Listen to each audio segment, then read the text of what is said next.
Assalamualaikum warahmatullahi wabarakatuh.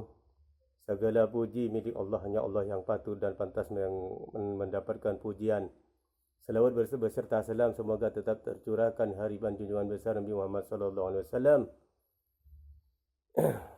Pemirsa yang dimuliakan Allah, selamat berjumpa lagi dalam channel Gelombang dan Saluran yang sama. Semoga kita semua tetap dalam kondisi yang sehat walafiat, tetap dalam iman dan Islam dari hidup sampai mati. Amin Allahumma amin. Pemirsa yang dirahmati Allah, kita ini hidup di zaman akhir, hidup pada penghujung zaman. Yang mana di zaman ini zaman yang penuh dengan fitnah, antara yang hak dan batil sangat samar-samar, sulit dibedakan, kerana kebatilan sekali zaman akhir ini berkedok dan berselubung pada kebenaran, sehingga banyak dari kalangan kita tertipu oleh narasi-narasi dan propaganda kehidupan akhir zaman ini. Kalau kita tidak berpegang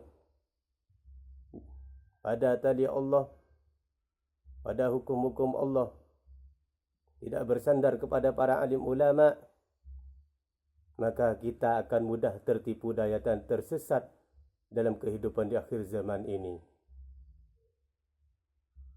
Banyak hal-hal yang secara zahir kelihatannya bagus, tapi di balik itu berisi kedustaan dan kepalsuan, yang tujuannya adalah untuk memikat dan menipu, untuk menghasilkan kemuliaan, keagungan, kederajatan, dan sebuah materi kehidupan duniawi belaka.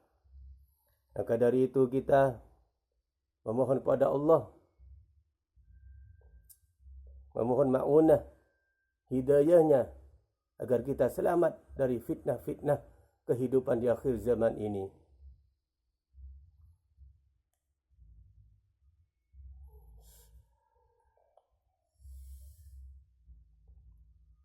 Kenapa kita mudah tertipu? Mengapa kita mudah terpedaya dalam kehidupan akhir zaman ini? Kerana kita selaku umat, selaku orang awam, sudah mulai menjauh daripada para ulama-ulama'nya Allah, menjauh daripada alim ulama', menjauh daripada ahli-ahli ilmu. Bagaimana baginda Nabi sabdakan, sayati zaman ala ummati yafirruna 'anil ulama', akan datang suatu masa, satu zaman yang akan menimpa kepada umatku, mereka yafirruna 'anil ulama', mereka menjauh daripada alim ulama'.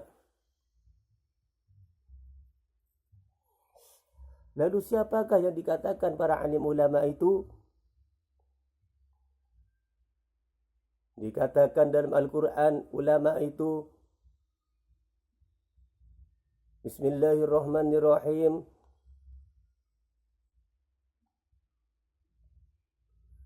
Al-ulama' warasatul anbiya'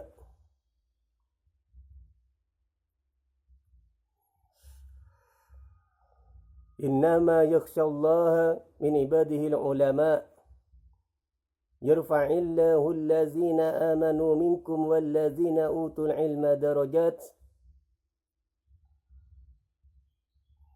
Ulama memiliki beberapa kategori. Yang pertama, mereka yang takut kepada Allah.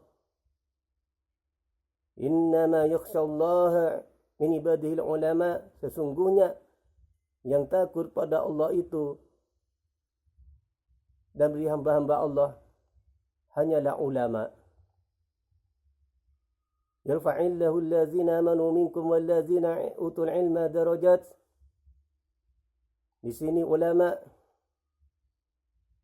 dikatakan mereka memiliki keilmuan, memiliki keahlian dalam bidang ilmu, alim, allamah.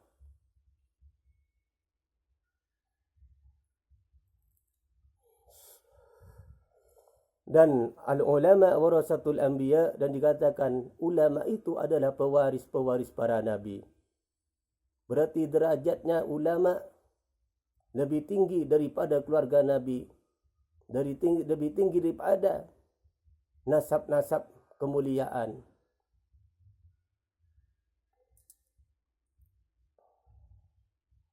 Pemirsa yang dimuliakan oleh Allah, perlu kita ketahui siapa yang dikatakan ulama itu. Jangan kita tertipu, terpedaya oleh narasi-narasi kehidupan akhir zaman ini. Ulama itu hanya berpedoman pada satu ciri ulama, ilmu, iman dan takwa.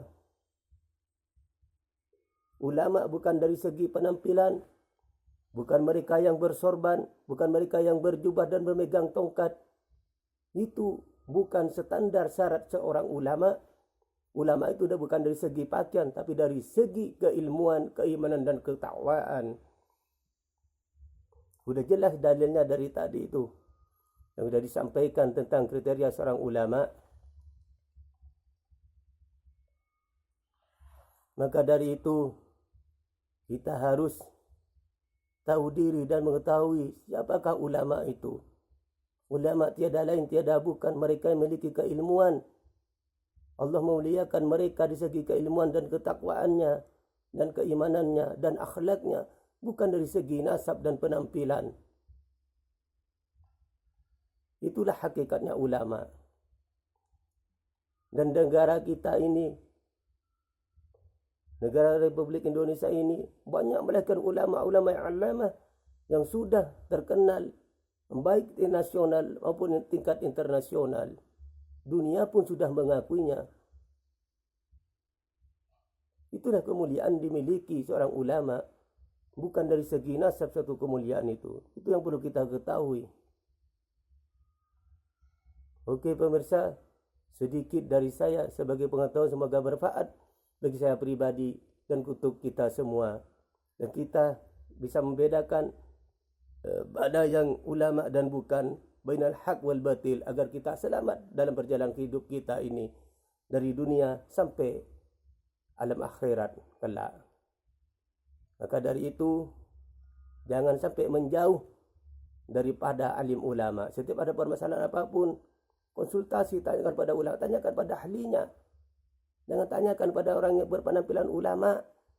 Jangan lihat seorang ulama itu dari sorbannya, jubahnya, tasbihnya, tongkatnya.